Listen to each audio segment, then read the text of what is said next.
I'm very fond of these. These are really helpful in somebody who's sort of bargaining with whether or not they're pregnant. There's something about holding it in the hand. They'll stroke it, you know? It'll just be sort of an amazing thing. Often there's tears, often there's hugs.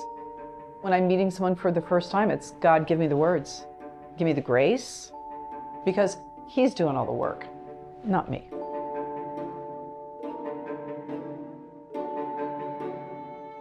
You may have seen the billboards along Bay Area freeways. They read, "Pregnant, scared? Call us." But who's on the other end of that 800 number? Tonight, we're going to focus on the exact opposite of an abortion clinic, something called a crisis pregnancy center. Pregnancy crisis center. Crisis pregnancy center. Women Resource Center. Pregnancy resource centers, or as we like to say, fake clinics.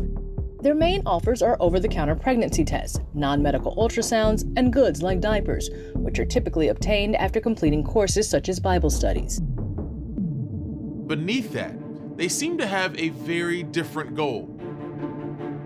We've been called a fake clinic, and that's not true at all. Despite the slogans that these crisis pregnancy centers are advertising that you won't find hype, politics, or judgment at their facilities, that is in fact all we found. When they see that heartbeat, they know that that is not just a blob of tissue. We just want her to see that, you know, that it's life. God has knitted that child in her womb and has a plan and purpose for her and loves her.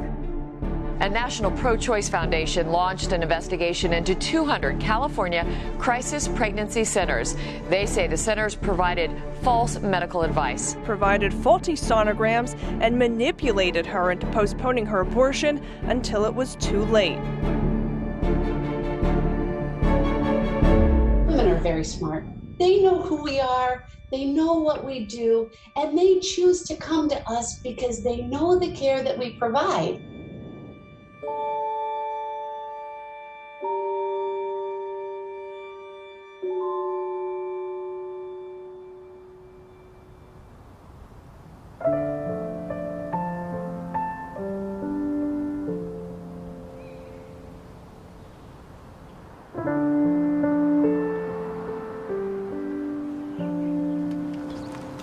Spaghetti squash, if anybody wants a spaghetti squash.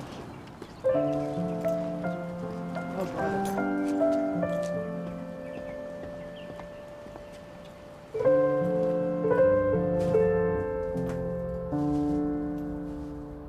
So let's start with the hip squeeze. So along the front.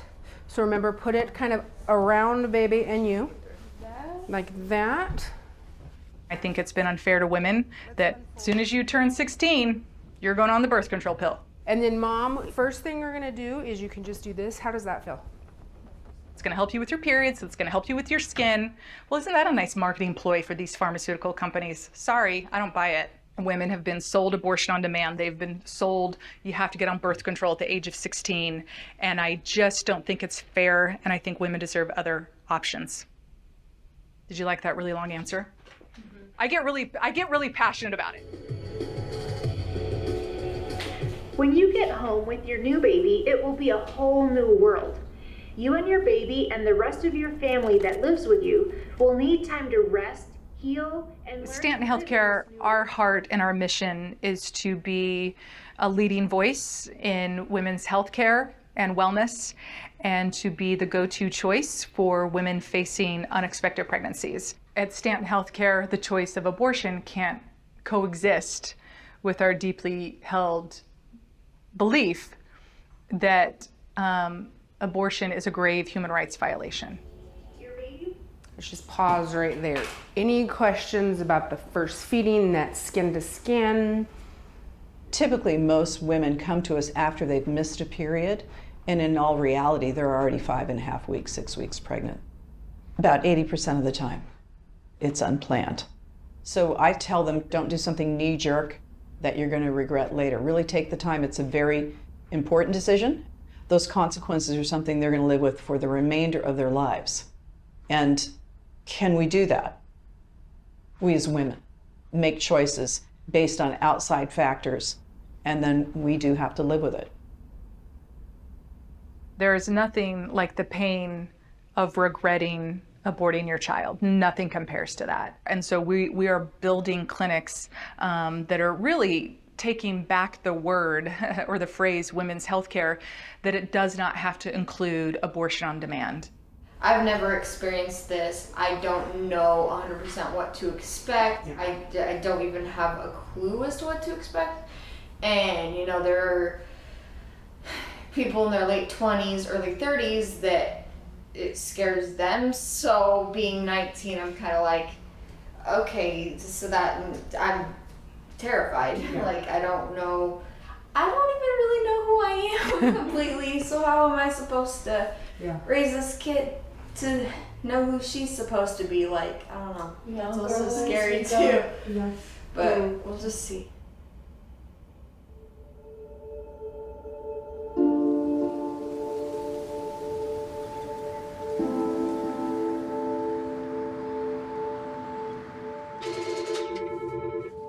Hope Medical Group, how may I help you? And your first name? How far along do you think you are, Amanda? So you took a pregnancy test today? Couldn't quite follow you there. Anyone who seeks an abortion has to first come in for a consultation, which has to be done by law on a separate day from the abortion itself. It'll be about 2 weeks before we can call you. I think most of the women who are coming to us, they are upset because they are being delayed. Once they get here, they're relieved they finally made it here, but there's still the concern hanging over their head that something is going to happen to interfere with that. By law to get That was a crisis pregnancy center, unfortunately. Those places, they deceive women into luring you there in order to waste your time and try to trick you out of getting an abortion. We are an actual abortion clinic, I can assure you. And this appointment that Crisis pregnancy centers are meant to mislead. They're purposely designed that way. What I see all the time from patients is they can't differentiate a real clinic from what I would call a fake clinic. I don't know if she fully trusted me. Like, I still, playing it back in my head, I think she was still a little skeptical that we are actually going to give her an abortion, which is exactly what CPCs want. They want to muddy the truth as much as possible where it's imperceptible anymore. For sure, I don't blame you at all. So please look for us. Their biggest deal is that they will do an ultrasound, and they keep telling them to come back and have another ultrasound until they think they're too far. I said, how far along did they say you were? She said, they told me I was 9 weeks. And some days I said, boy, baby, you ain't nothing but 6 weeks. I said, you're even to the point where you can do the pill if you want to. Well, that's what I've been trying to do. I said, oh. I think anybody who's pregnant when they weren't planning to be pregnant is facing a decision they didn't want to make in the first place, right? Whether it be that they continue the pregnancy or end the pregnancy. We should be providing people with support to let them decide how they're going to deal with the situation best for themselves, not misleading them. So she was devastated. Not to the point where she didn't want to do this, but to the point that she was like, I was lied to. I can't believe there are actual clinics out there that does this. I said, absolutely. You have no idea. And then there's no price for them to pay for just lying at will. It's amazing. Absolutely amazing.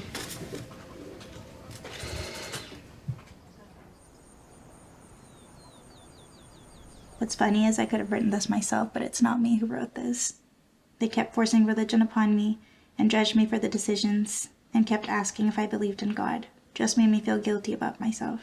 See, this breaks my heart because this is someone who needed help and walked into one of these centers only to be treated like absolute crap, just like I was.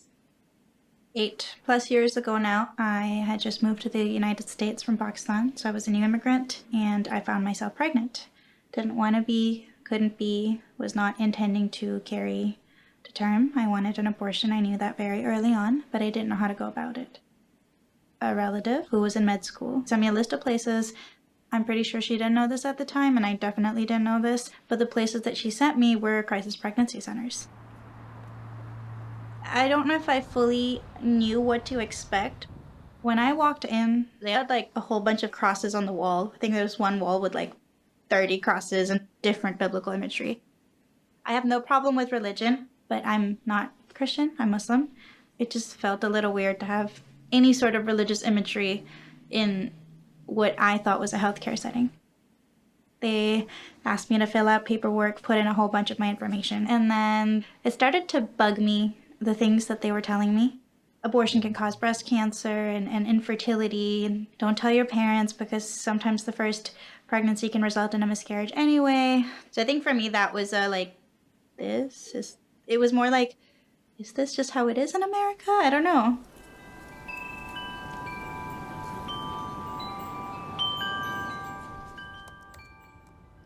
I'm going to Google abortion clinic near me. So the first result at the top of the search says, looking for abortion clinics, schedule an appointment. Our services include free pregnancy tests, ultrasounds, STD testing, and medical advice. It's a CPC. That's coming up at the top of the search for somebody searching abortion clinic near me. I co-authored a report called Designed to Deceive that looked at over 600 CPCs and how they operate in states across the country. The number of health centers providing abortion care has diminished and diminished and diminished. And at this moment, there are fewer than 800. Same time, the CPC industry has been expanding and now number well over 2,500. So women needing and seeking reproductive health care, abortion care, prenatal care, contraception, will more likely be at risk of going to a CPC than to an actual reproductive health care provider.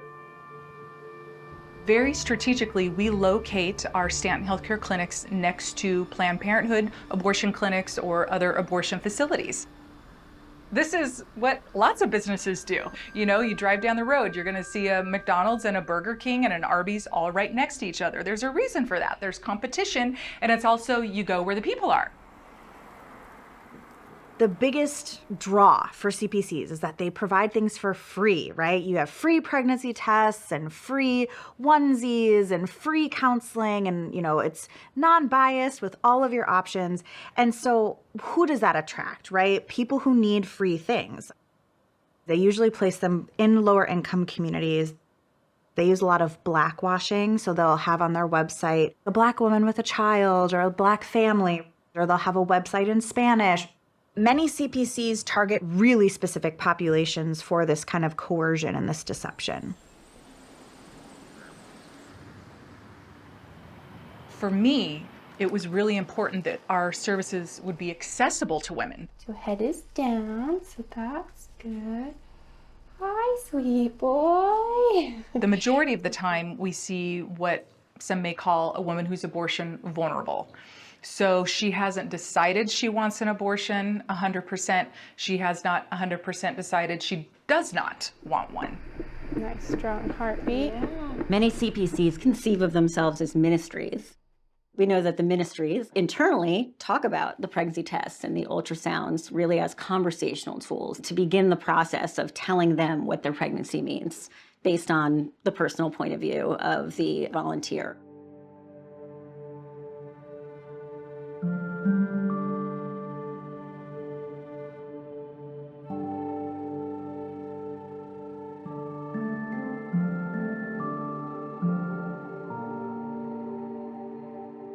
Multiple times they said things like, you will regret it if you have an abortion. This baby could turn out to be the next Mozart. Like, wouldn't you feel terrible if you killed Mozart? I just felt kind of embarrassed and ashamed. There's a limit of 10 weeks. You can't have a medication abortion after 10 weeks. If you go to a CPC and they persuade you to wait to make the decision, or they trick you or lie to you to get you to wait, you may time out, and that may be the difference between being able to have an abortion or not. That is not accidental. That's by design. So I was wondering, like, what kind of services you provide? We are a crisis pregnancy center. Okay. If a woman is considering not keeping her baby, See, this is ungodly, it's unholy, and they don't tell you all the guilt, the fear, and the pain that women go through years and years, Nicole, later. Often, these are just buildings that have a facade of clinics. They provide virtually no medical care. They have volunteers that give the illusion of medical care with scrubs and stethoscopes. These are the sorts of things that they would give to women who come in there. So they talk about, you know, the heartbeat and the fetus being able to suck their thumb and all that stuff, which doesn't necessarily seem medically accurate. I want to show you something. A patient brought these from a local CPC. They go through detailing all the risks to abortion. I'm not sure where they get all of this. They call it post-abortion syndrome. I would be very interested in reading the studies they're alluding to here. We saw the same false medical claims over and over again. Abortion causes infertility. Abortion causes preterm birth, breast cancer, pelvic inflammatory disease, hypertension. We talk about some of the risks of having severe bleeding. We talk about the damage that could happen to the cervix that could prevent healthy pregnancies in the future. The potential for increased risk of breast cancer down the road is significant. It's important to know what to expect. That's good patient care. It doesn't even pass the eye test. That's impossible. To say that after one abortion, half of all people who get an abortion will get breast cancer is just kind of ludicrous. I mean, it doesn't match with any statistic. Anybody can say anything they want, right? You can go on the internet and publish anything you want. You can blog anything you want. So people can make any claim they want. There's no science in that. They're still giving out this false crap to people who are going in there. There's no other reason why you would give something like this to someone other than to make them feel guilty, especially after they've already told you that they're wanting to have an abortion. So I think they're trying to convince them or manipulate them into thinking it's horrible and scary.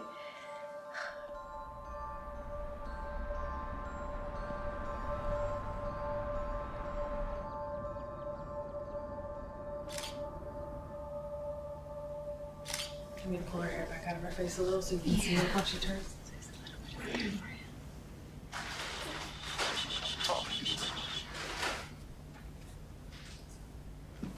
I am Christine Jurgen. I am the host of Speak Out. Through social media, I'm able to bless moms who have unplanned pregnancies and might be financially unstable. I kind of rally pro-lifers, if you will. You guys, this is what the pro-life movement does. We have a pack and play, stroller, car seat, diapers. I mean, there's so many back here, you can't even see them all. I started connecting with pregnancy resource centers in the area and just saying, hey, there's a woman who chooses life and maybe she's financially unstable. We want to help take a financial burden off of her shoulders. We do these baby showers. We do photo shoots for them too. Babysitting, anything, I don't get paid. I'm doing it genuinely because I want to. You're looking at him like such a proud mama, and I'm like so proud of you too. I was feeling unfulfilled from the whole mom blogging world. I made money and I got a lot of free stuff from brands. That's great. It was fun. I loved it, but it wasn't fulfilling and it wasn't making a difference. You know, maybe I'm showing other moms a new vacuum. Big whoop. Okay, so I keep getting a lot of messages that are like, unfollow, unfollow, unfollow. You're getting too political. I followed you for the motherhood content. When I say president, you say Trump. President! President! I see a lot of young girls promoting abortion as if it's nothing, celebrating it. It's sad to see. That's why I'm on TikTok, because I think that that's a good way to reach young people. People say you're not pro-life, you're just anti-abortion. That's exactly what we are. We're anti-abortion. They think it's an insult, but it's not. Something we always say at Students for Life is consent to sex is consent to pregnancy, whether you want it to be or not. My saying is always, if you don't want to get pregnant, keep your legs closed and there will be no issue at all. I knew that I would potentially lose money, and I was okay with that, because what good is this stupid platform if I don't use it to help people?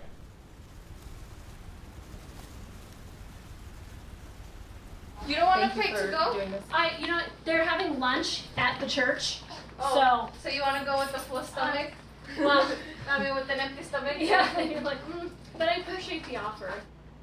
I wasn't looking into having a baby or getting an ultrasound done. I was looking into abortion.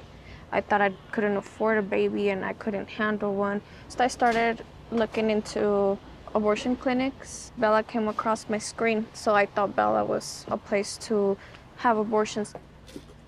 When I went in, they told me she wanted to show me pictures of the ultrasound. So that's like the first time I went to Bella. You don't realize there's anything inside of you, but when I went in there, he had arms and legs, so he was moving. I seen that the abortion prices for everything was about $1,000 minimum. If I couldn't come up with that kind of money for an abortion, then I thought maybe the $1,000 could go for like the baby itself.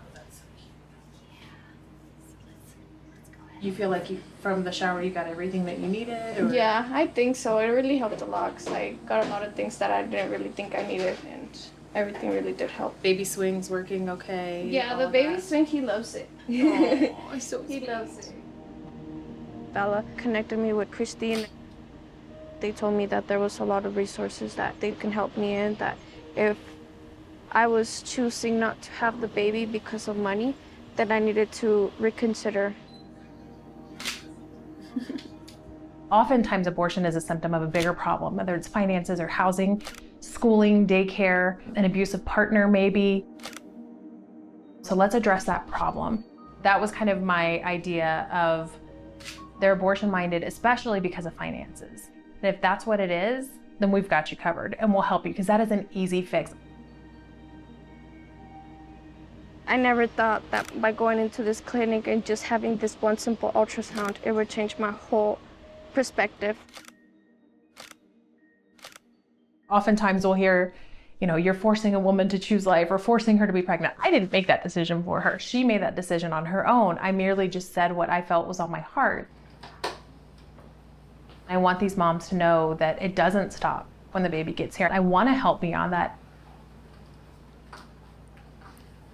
I feel like if I have worries, it's not worries for me being able to take care of him. It's like worries of, oh, where am I going to find a place or something like that. I don't worry like about things for him. Everything that he needs, I have. And it's because of her help, you know.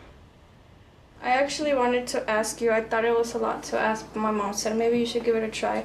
You don't have any resources to help with housing or anything like that? So. Actually, I know of an organization that does. I don't do that personally. That's not what, I mean, I just have my Instagram followers help me. Connections everywhere. Yes, I do. Yeah, because I have to move out by the end of this month. My landlord didn't care that I just gave birth. He's like, no, you gotta go, so.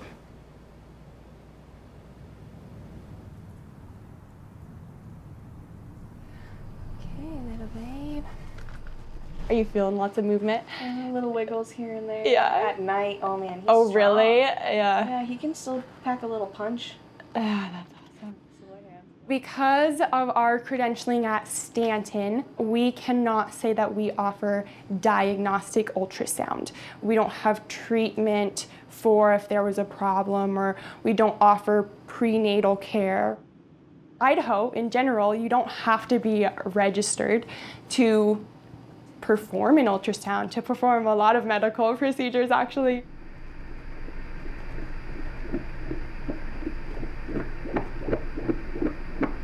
Nice, strong heartbeat. Yeah.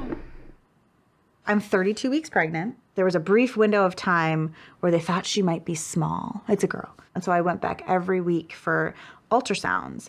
And so knowing that they were measuring the placental blood flow and the nuchal tube and her femur length, that is a really specific kind of ultrasound that I cannot imagine what would have happened if I was in a CPC and they were just like waving a wand over my stomach. And that's really scary to know that there are people who need real care and who want real care that are going into places that are not only providing an illusion of care, but not providing it at all. And I wonder how endangered people's lives are. Abortion pill reversal is one of the services that we offer here that is super exciting. It offers hope to these women that feel like there is no hope. They've already started the process, and maybe they've even been told once you start, you can't go back. But it's not the truth.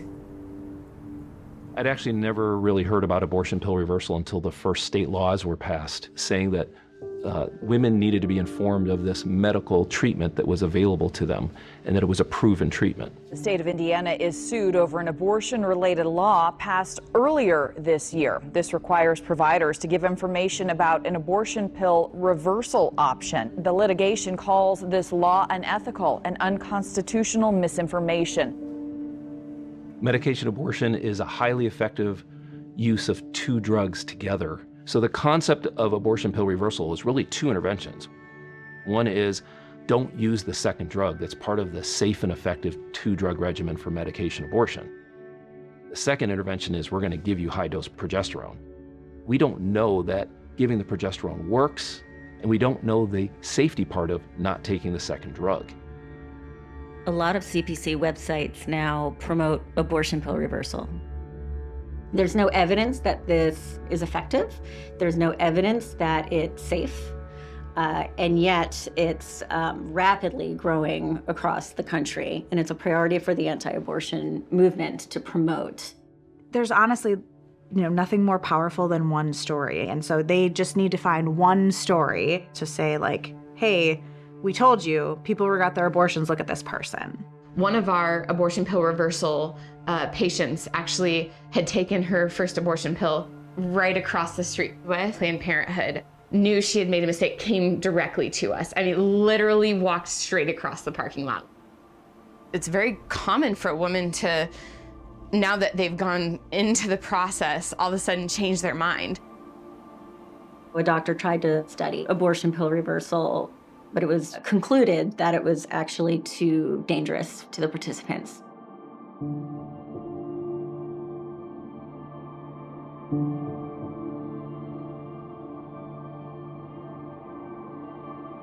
And yet we have state governments all over the country not only sanctioning but funding an effort to target pregnant people with this unregulated treatment.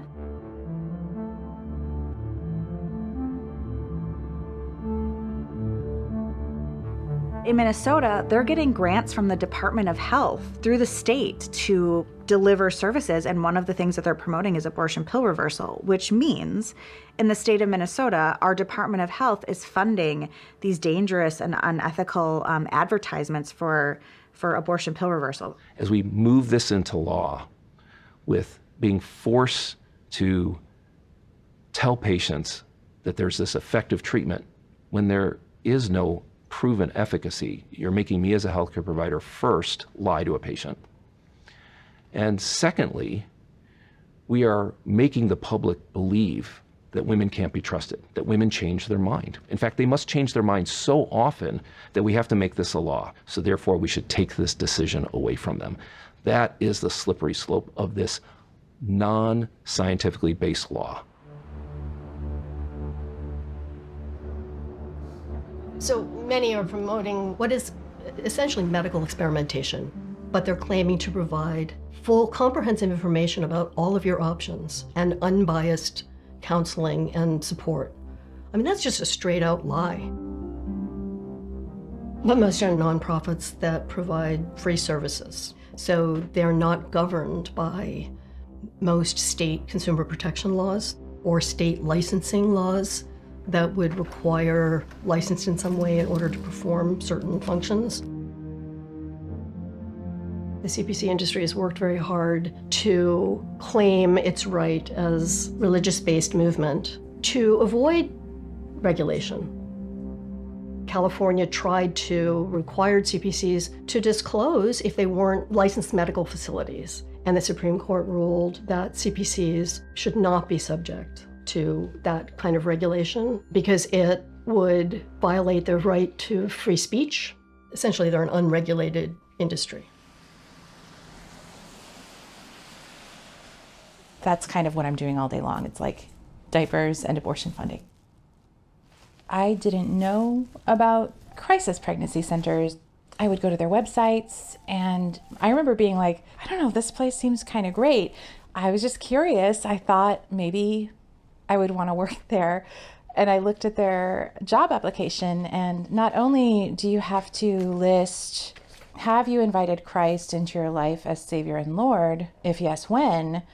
But you have to get a reference from a pastor or provide an explanation for someone else who can speak to your spiritual maturity.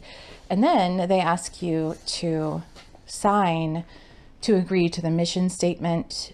I believe in the sanctity of human life as taught in the Bible. Therefore, I reject abortion as an acceptable option for a teenager or woman facing a crisis pregnancy. I will not participate in any action which results in the end of an innocent human life.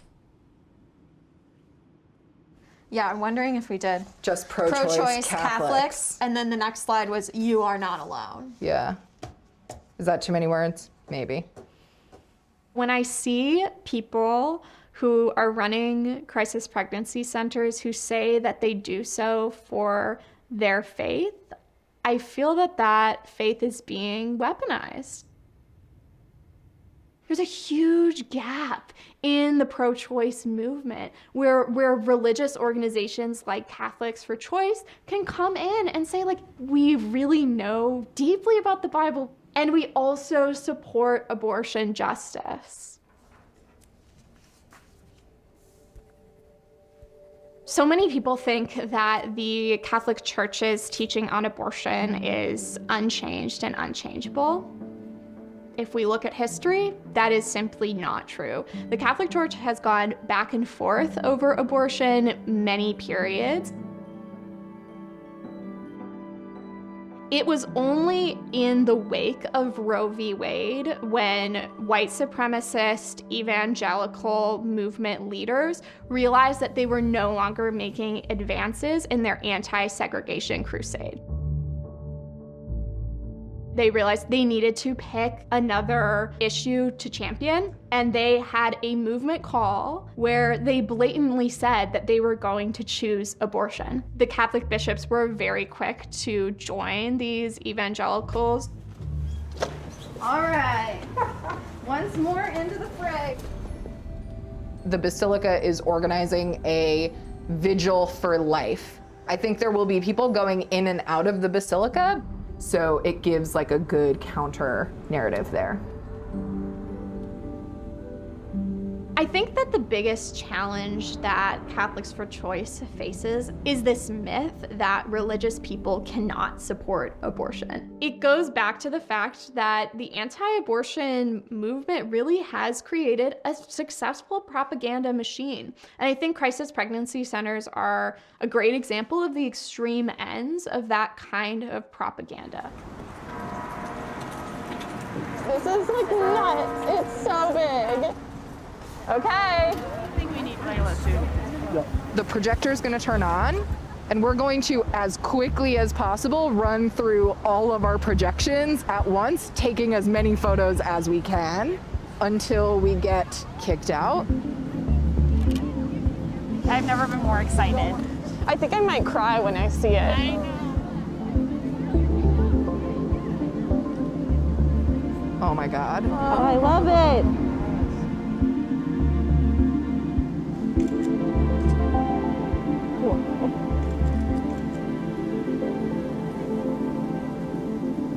Where's the police? Because I gotta know.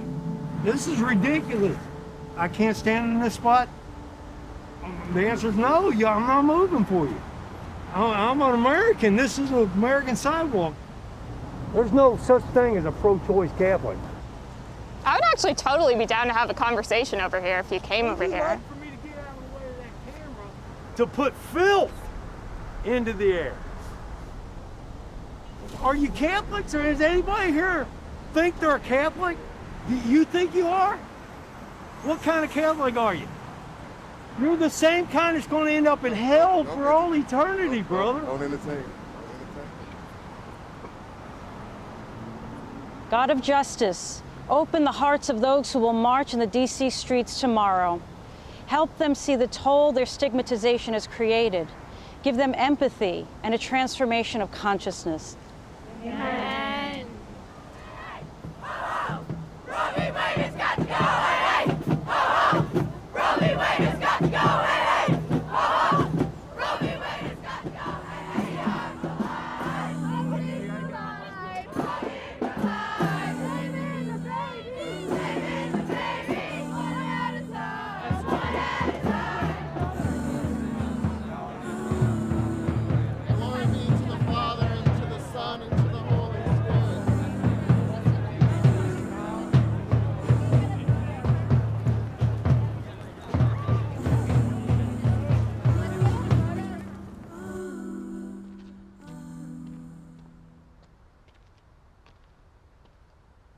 When I walked into the CPC, I remember having anxiety about the ultrasound because I'm a survivor of sexual assault. I tried to explain my concerns to the person doing the ultrasound, who was dressed in scrubs. I assumed they were, a healthcare professional. And I was met with something like, well, honey, you're pregnant now. You should learn to deal with pain. What really freaked me out was when they told me that the pill was so dangerous to have an abortion that Texas had banned it. In the moment, I think I was just so panicked because I wanted to have an abortion and now I felt like I couldn't have an abortion. I remember calling Louisiana, Colorado. We just started calling a whole bunch of places because I needed to see where I could get in. And because of the misinformation given to me by the Crisis Pregnancy Center, I ended up flying to Colorado Springs to have my abortion. Only to eventually learn that that was never the case. Texas never really banned those pills, and I could have had my abortion in Texas. I spent money that I didn't have, traveling to another state that I had never been to while I was very, very sick in my pregnancy. It just makes me very angry to know that this is something that they did to me, and this is something that they're doing to other people. What they promised was false in the first place. Nowhere in the fine print, not on the posters, not anywhere on their website did it say, you have to go through this counseling session in order to receive the services. We get to the clinic, there's this woman, she told me, well, you can always have the baby and put it up for adoption. I felt a little scared in a sense. They made me feel like I couldn't leave the room, like I was a prisoner. They make you feel small, and they make you feel like you have to listen and you have to do what you're being told. And the fact that I had to travel to Colorado Springs to get my abortion when I was new to a country because of the lies that they told me, I am holding on to all of that. I am still angry. I will always be angry that they made me do that, and the fact that they're probably doing it to so many people. I want to ask the people who said that to me, why did you do this? I came to you for help all these years ago, and this was my experience. Why did you lie to me? There's not a lot of public stories about what happens at CPCs. It's hard to take an experience you've had and apply a larger narrative to it, right? Like somebody made you feel bad when you went into the CPC, or they gave you a weird ultrasound. How would you know that that's happening to every other person? How would you know that this is part of a larger intention behind this organization and all the other organizations, right? It's just not as obvious. Crisis pregnancy centers do not tend to be small, church-run, mom-and-pop storefronts. What they really are is a very integral and integrated strategy of the larger, primarily Christian, anti-abortion movement. They are the ground game. Starting in like the mid-90s and then through the aughts, the number of CPCs exploded, as did they elevate in power, due primarily to an affiliation model. Many have affiliated with major anti-abortion organizations that have anti-abortion as one pillar of perhaps other right-wing priorities. And that's not visible to a person. They don't necessarily even know who Heartbeat International or CareNet is. So if they go to their local CPC, they would have no reason to believe that this is a ministry, an evangelical ministry with a medicalized veneer. When we tried to find these nonprofit organizations, a huge number actually shared the same tax number. It's called an EIN number. So when you find that two groups have the same EIN number, what it means is the same thing if you and I had the same social security number. It's the same person, it's the same organization. If you're really running a small mom and pop shop, your business can go down with one bad season. You're part of a bigger corporation, you have the resources to withstand and to expand. And that's really what's happening with these crisis pregnancy centers. They are part of larger institutions, and those larger institutions give them stability, they give them credibility, and they give them access to an enormous amount of support. Since 1971, Heartbeat International has been reaching and rescuing lives around the world with your support We will continue to make abortion unwanted now and unthinkable for the entire human race.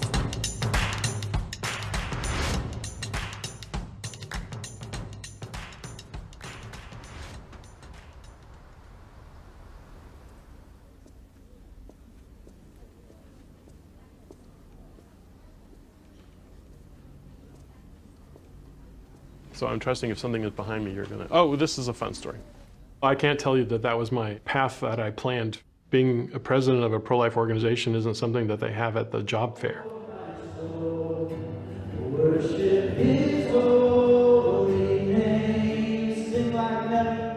I was sitting in a church and a visiting pastor, he said, you know, abortion is not a social issue. He said, abortion is not a political issue. He said, abortion is a gospel issue. Almost the entire church that morning left Sunday morning, and we went and picketed an abortion doctor. Not too much long after, I found myself getting arrested. One of the pastors that was also in jail said, hey, there's this thing called a pregnancy center that's opening up. The next thing I know, that's been 30 years ago. Today, U.S. pregnancy help centers outnumber abortion clinics 3-to-1. We work with pregnancy centers that are in all kinds of communities. There's a pregnancy center, I think, or maybe two, that are on, the reservation of Native Americans. There was a specific center designed to reach the Vietnamese. Now, that doesn't exist everywhere in the U.S., but it certainly was a powerful outreach tool for that particular part of California.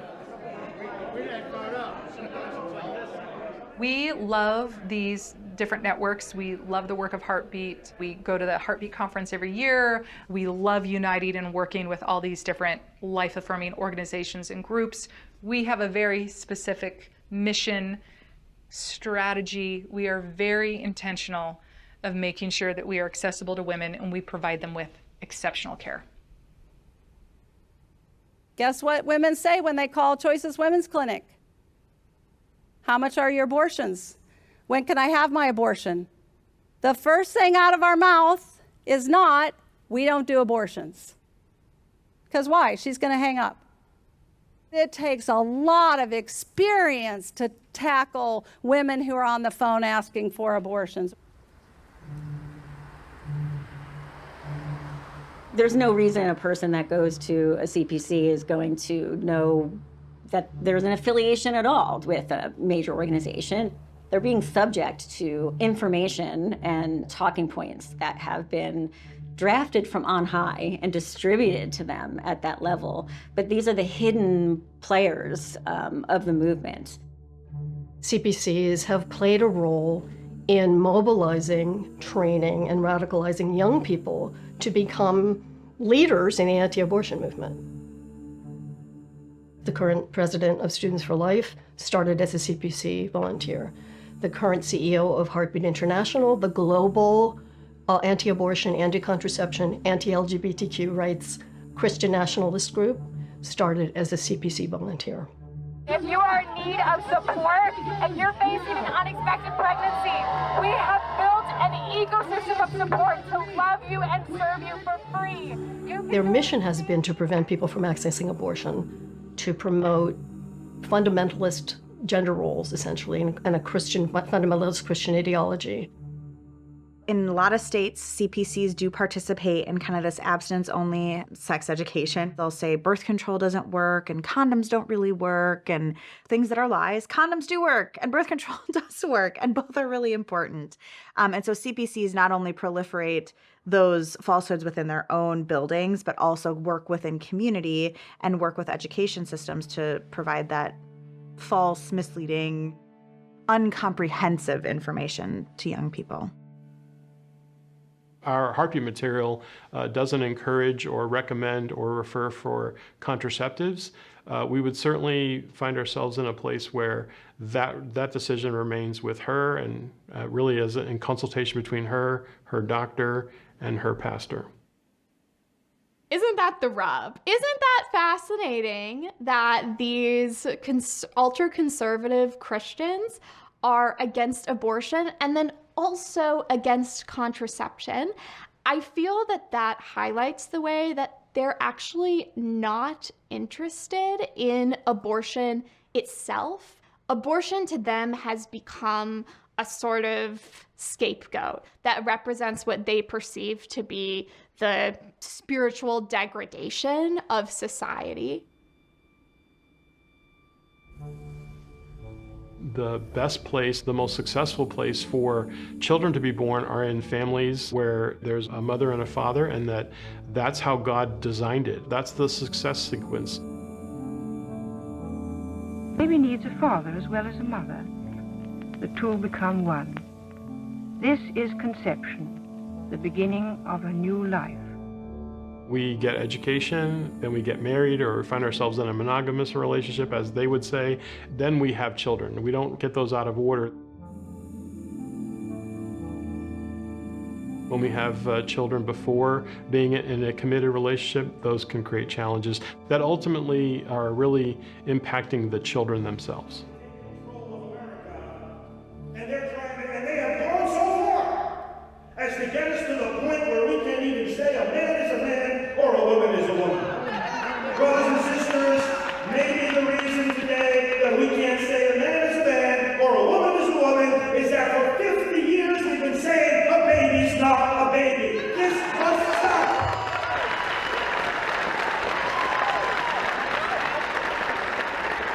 War on reproductive freedom and trans lives.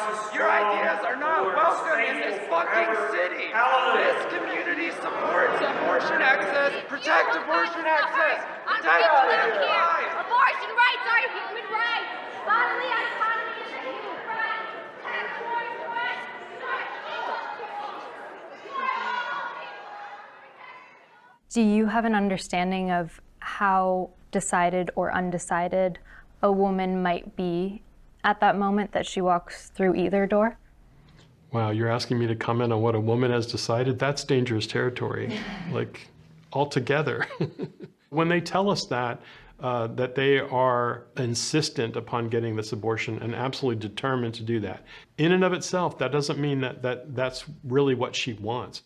And I'm a firm believer that when we give her all of the options, she'll make a choice for life.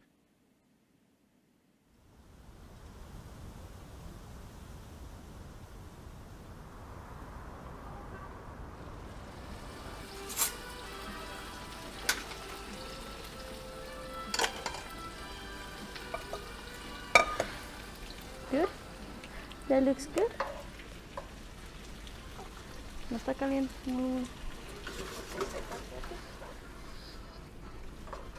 It kind of helps a lot with the fact that, like, if I don't have diapers, if she has some. And I had this friend who was pregnant, and I tried to get her in a hold with Christine, but she never got a response. So she already gave birth, and it's like a lot of the places weren't going to give her the help she needed. And I know she was struggling, so I told her, if you need anything, if you need diapers, wipes. Okay, mi amor, okay. Right now, he's 4 months. I haven't really had any kind of dialogue with anybody from the clinic or Christine. I reached out to her, and I never got a response back. I don't think there's any resources that give you the help that you need to make that decision. I always found the places that were like, no, we'll get you the help that you need to do the things for a future. But they don't really give you that help. We're offered that moment when you're pregnant, but after you stop being pregnant, it's like, okay, whatever, it don't matter. I haven't been able to look for other resources or anything like that, because most of the resource center you have to call and you have to call, or else they don't really listen. I'm not demanding things, but it's hard. It's really hard struggling.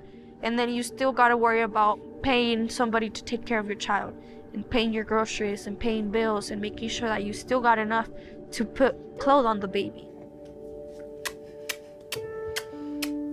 My rent just got raised yesterday, and I'm not expecting it to go down anytime. If anything, it's gonna keep on going up.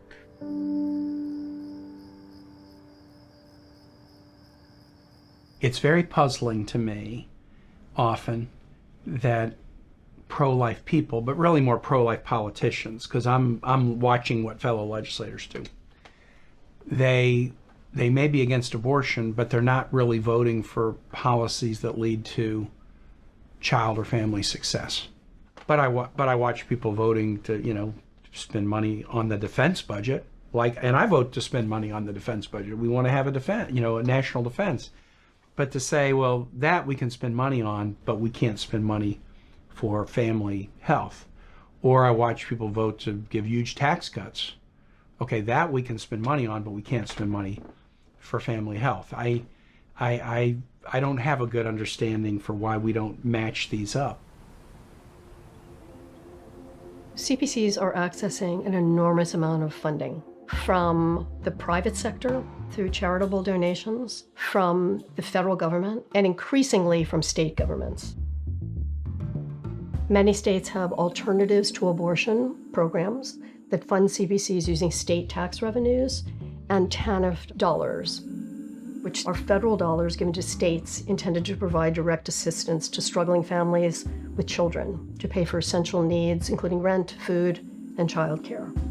Many CPCs are taking money away that has been earmarked for low-income children and pregnant people, and then buy a pack of diapers or get it donated, and then hold that pack of diapers up and have the very person they took the financial support from forced to navigate their obstacle course of programming in order to get that pack of diapers. So they use economic scarcity to justify their role in society, but they only exist by virtue of helping manufacture that economic scarcity by taking these funds. In a state like Minnesota, there's $7 million a biennium that's allocated to CPCs. We could take that and, give it to real doctors and give it to real, clinics that are in community, funding prenatal care, funding, diaper and food banks and TANF and SNAP, services to help people find housing. That should actually be real services that exist. And the $7 million we allocate in Minnesota for crisis pregnancy centers would be a great place to start.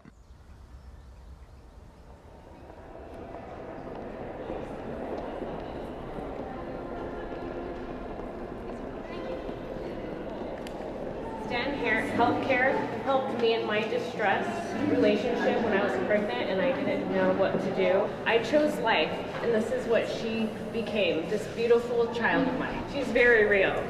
Okay, perfect. Yay. Now, do you want to do I had to pinch you. No, That was perfect. we don't. Here at Stanton Healthcare, we have a public policy center in Washington, D.C., because abortion and women's health care and politics all sort of go hand in hand. But at our clinics, we are nonpartisan, and we do not make this a political issue. AOC knew we were coming. We worked it out. I don't believe per se in the separation of church and state. We don't want our faith mixed in with politics. We want our faith to transform politics. So that's why we're here today in the halls of Congress, is because we have to change the hearts and minds of people.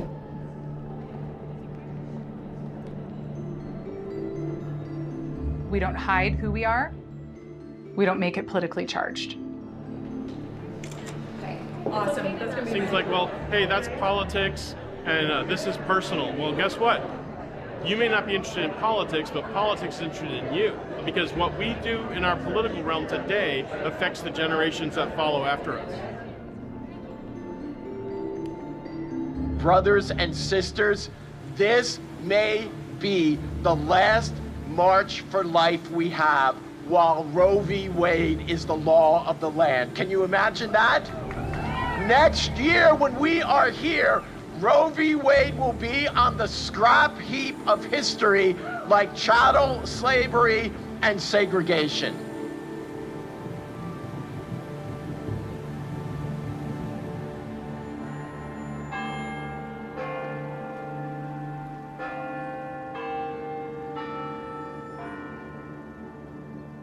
There's a new dystopian frontier to anti-abortion legislation that just started moving. These laws are called Emma laws. EMMA stands for Every Mother Matters. And what EMMA laws seek to do is force every pregnant person who is seeking abortion care to talk to an anti-abortion, quote, care agent. And then you would be assigned a unique identifying number from the government. And then your information would be housed in a state-run database. And it's really like the frontier of anti-abortion lawmakers in state governments and the crisis pregnancy center industry collaborating together. The collaboration has primarily been shoveling them tons of money with no accountability. And now we see the function that the collaboration will be in this forced consultation. Hope Medical, how can I help you? So because you asked about termination of pregnancy, I do have to give you the following website, which is alternative to termination, and that's pregnancyinfo.la.gov. Okay. I am required by Louisiana law to mention a website for abortion alternatives, which is pregnancyinfo.la.gov. Talk about it all the time, how like when the patients are too far or like you can't get them in. Today somebody came in and she was 18 weeks. It's a shame that it has to be that way. Here we go. Doctor. You're a doctor. You can go give patient a checkup now. Time for a checkup. It's okay, you can now. Only took a little. Time for your checkup. I waited many, many years after my abortion to feel ready and decide to have a child. I literally give credit to my first abortion for having my daughter today. She wouldn't be here without it. I wouldn't be here without it. My family as I know it today wouldn't exist had I not had my first abortion. And what? And this. What? So as someone who's had an abortion, as someone who is a person of color myself, it's terrifying to be a mother, to be somebody of reproductive age in the state of Texas. It is terrifying.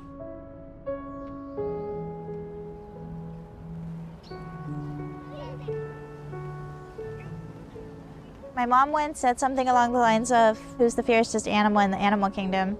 And, you know, people say a lion, tiger, and my mom said it's a mother who feels that her child is in danger, is the fiercest animal in the animal kingdom, which, I don't know, really resonates with me as a mother, especially now in the state of Texas where they're attacking my child's rights. It brings out that fierceness.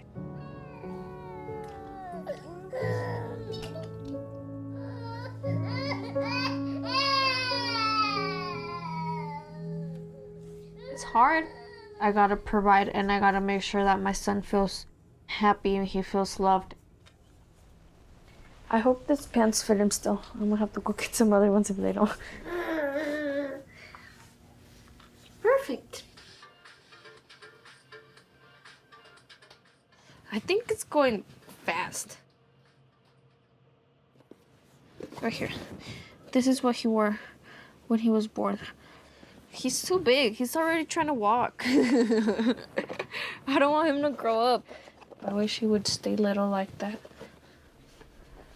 The first time we went to Bella, I actually spoke with the daughter of the owner of the clinic. She told me that I could keep on having my care with them and that she would make sure that everything was good if I wanted to keep the baby. That's why I chose to give birth through their hospital, because I thought like if I did that, they were going to keep my son in their clinic as a patient. But they didn't want to keep on seeing him there at the clinic. I don't think a lot of the resource centers realize that after you're pregnant, your needs still keep on being there. Yeah, the only thing I can tell you is, I mean, we could schedule you for the 12th or the 14th the next week, but we don't have anything else this week. Currently, our consultations are unavailable as we are extremely busy and having to work off of a waiting list. Another option, if you're interested in the pill only, there is a clinic outside of El Paso, Texas, but it's on the New Mexico side. There is no waiting. We are just so swamped that, like, we're beyond capacity. Already, we've got women calling from Texas that are on a waiting list in New Mexico, Colorado, Arkansas, Kansas, and us. And they're just waiting until somebody can call them and tell them they can get in there. And then, it's just amazing. To find ourselves here, oh Lord. I don't really think a lot of the younger generation totally understands what could be taken away and how hard women worked to get it. And I don't think they're prepared to work that hard to get it back.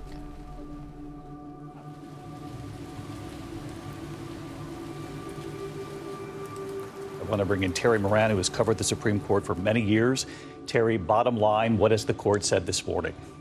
Bottom line, Roe versus Wade is overruled. There is no constitutional right to an abortion in this country anymore as of today.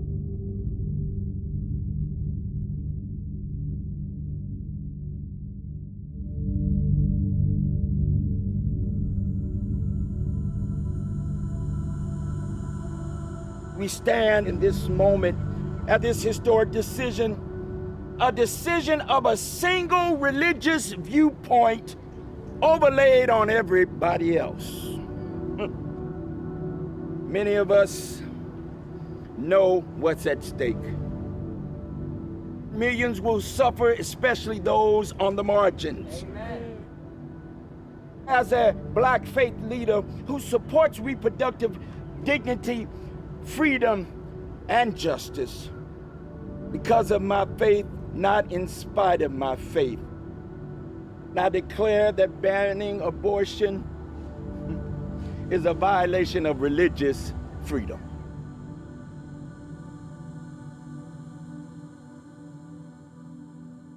I'll never forget when I was governor having a discussion with my two Virginia Catholic bishops, and they were, very much anti-abortion, and were telling me why Roe versus Wade was bad, and I was telling them, like, I'm a Catholic and I live according to the rule, but I think Roe versus Wade is good. And I said, I would never want to get rid of Roe versus Wade and criminalize women's decisions about their pregnancy. And both of my bishops, they reacted almost with like horror, like, we don't want to criminalize people, we want to care for people. And I said, but do you know what Roe versus Wade decided? Roe versus Wade was about a Texas criminal law that criminalized you if you made a decision to terminate a pregnancy. So if you're not a lawmaker, you might have opinions about pregnancy, ectopic pregnancy, in vitro fertilization, contraception, but you're not thinking down the road, well, what does that mean to criminalize somebody for this? I mean, really? We're going to put people in jail or prison for this?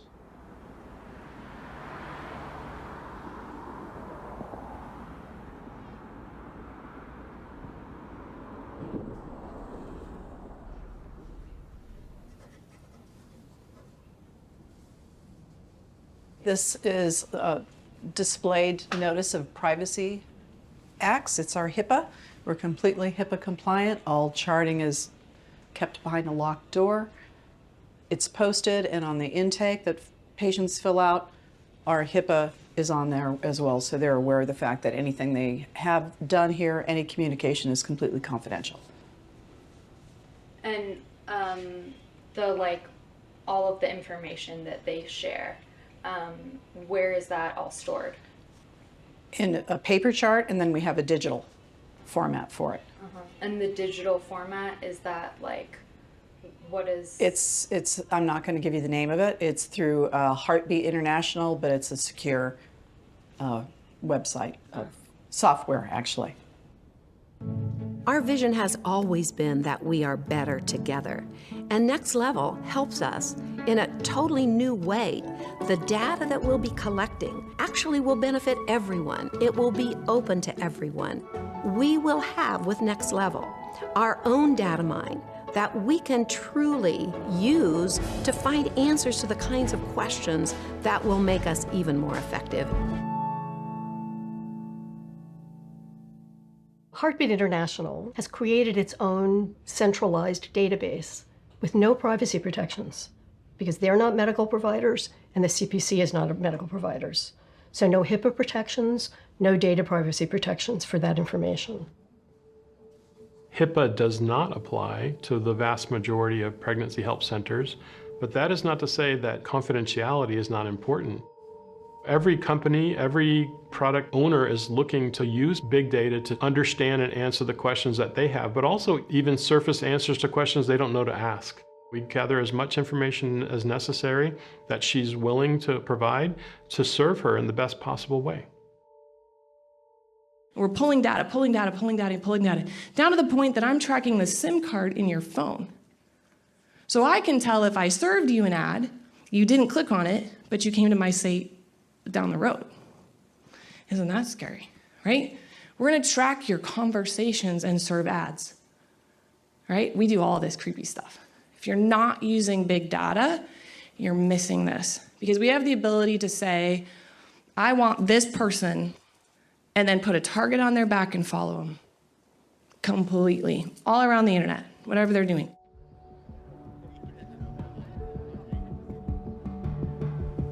We've been learning how to reach her where she's at. She's on her phone, and so we want to be there, be on her phone.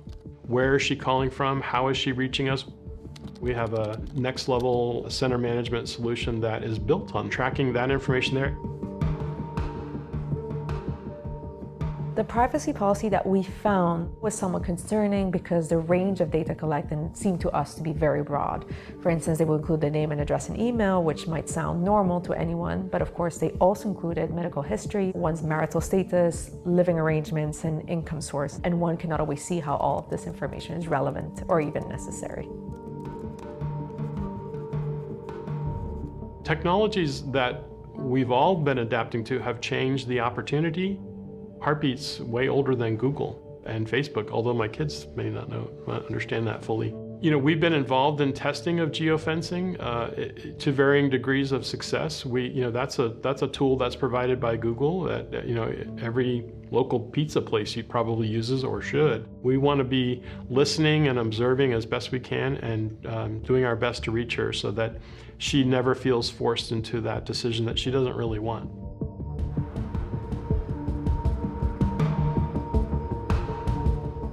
Data is being processed about us all the time, but that health data relating to abortion and pregnancy could be weaponized to potentially incriminate and eventually prosecute women or people who have undergone an abortion. As these laws pass in states where there is a bounty system, so you're supposed to turn people in for helping someone access care past 6 weeks in Texas or for providing care past 6 weeks in Texas, CPCs are really poised to become the surveillance infrastructure throughout the United States to target and criminalize both the support networks and the providers of abortion care, both informal and formally, through the state and through litigation.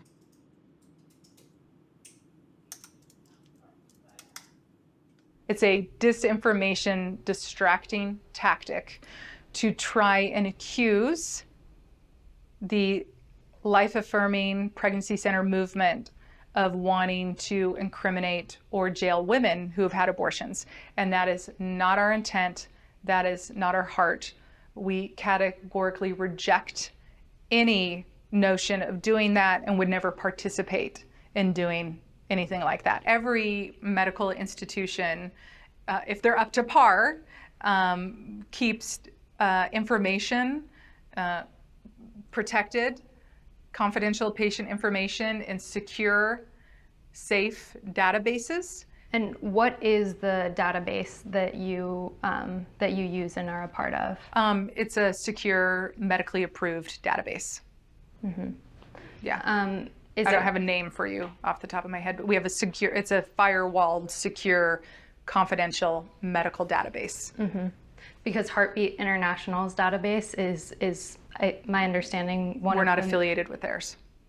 So I would love to understand the distinction there. Yeah, like, we don't use a unified database with Heartbeat. But in terms of like the forms that people fill out when they're client intake forms, basic information, and may include, pregnancy decision information, is that collected through Next Level? Let me go ask. You're freaking me out. Like, is my staff change something? Oh, I mean, I know that I've heard Next Level mentioned. Yeah, and, let me go find out. I also don't want to raise any red flags and say that it's. No, but I want to go, because you're asking me and I'm like.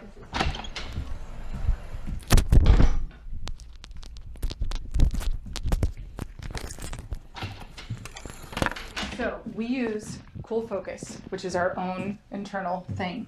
Next level. Oh, oops. We got to redo it. Okay. So we have both databases, which I was not aware of. 3 more states have now officially banned abortion services as trigger laws take effect today. Since the ruling, at least 15 states have now ceased nearly all abortion services. Hope Medical, this is Kathleen. How may I help you? You're welcome and good luck with your search. Take care. You know, I get out of bed in the morning and I think, what's going to happen today? How, can it get any worse today? Everyone says, well, next up they'll go after transgender kids. They'll go after birth control. But, at some point, I think the people need to rise up and say, enough is enough.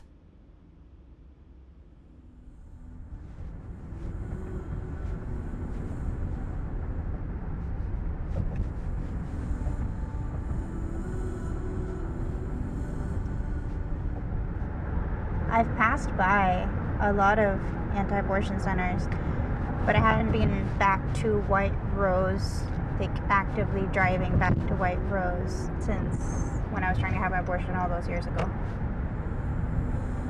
I feel nervous, but also I really want to hear what they have to say.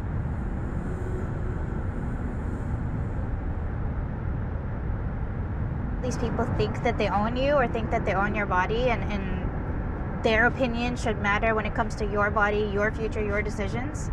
It's just, it feels very backwards. It's violating.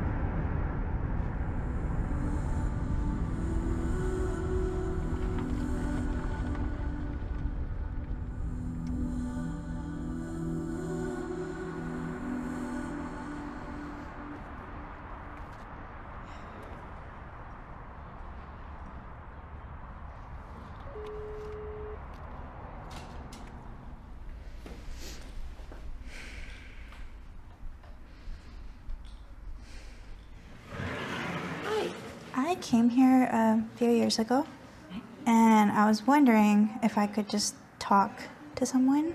Okay. Just have a seat.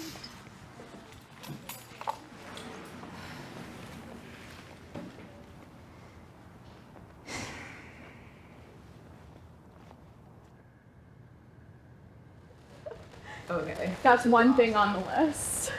Yeah, just 3 times the length. Pretty cool. I think ultimately the most important aspect of the Catholic faith is caring for your neighbor, making sure that your neighbor can live a fulfilling, beautiful life. And to me, there is nothing more beautiful than the opportunity to determine your reproductive future. Everybody that supports Stanton and actually supports women. I just think it is quite fascinating that during the March for Life is when the people in this car have to worry the most about death threats and attacks on our lives. God bless you. And thank God Roe v. Wade's overturned! Come on! Can't do it anymore, guys. We are gonna fight, and we're gonna keep fighting, even if it takes 50 more years. Many thought overturning Roe v. Wade was a finishing line. It's not. It's a starting line. This is a new day, and for me, I believe the sun is shining on women, but there's a lot of work to do. Are we becoming a culture of life country? That remains to be seen, because we'll see this play out now much more in the election environment. So it's going to be interesting. This actually is going to be more of a political battle than ever before.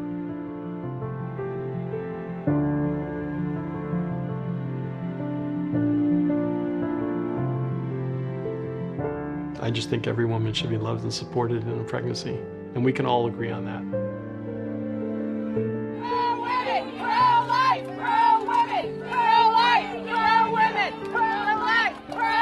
March for Life is still happening. Roe ending wasn't the end of the pro-life movement. It's just a new beginning. There's still women who are having unplanned pregnancies, and there is still an abortion industry that's preying on them. You guys, I'm here with all of the stuff that we purchased off of this Mom's Baby Registry. You purchased it all. We have the double stroller, we have a crib, we have a changing table. We don't know what's best for any person's situation or why they're choosing to have a baby or why they're choosing not to have a baby. Before I got pregnant, I didn't think that you should have abortions. It's a decision that everybody should be allowed to make for themselves. I shouldn't be making that decision for anybody else, and nobody else should be making that decision for me.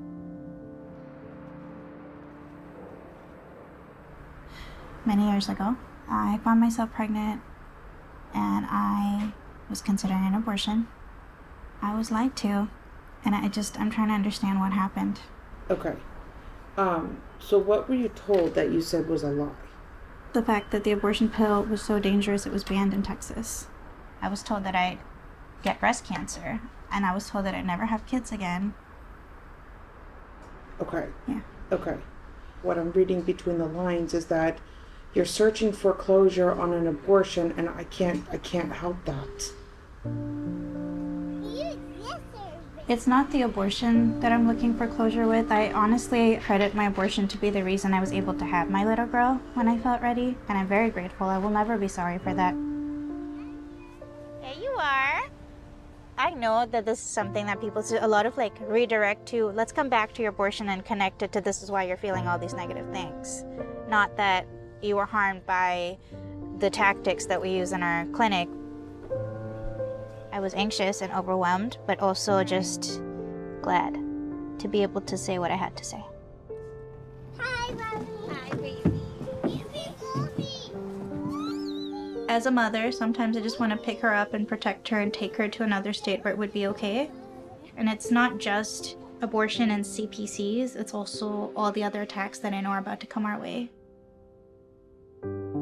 But at the same time, as an activist, it makes me want to stay here and fight. And who knows, maybe when she's older, she might want to join the fight with me. Members of Congress, I sit here before you today to ask you to show up for those of us who've had abortions and provide abortions. It takes a long time to achieve victory.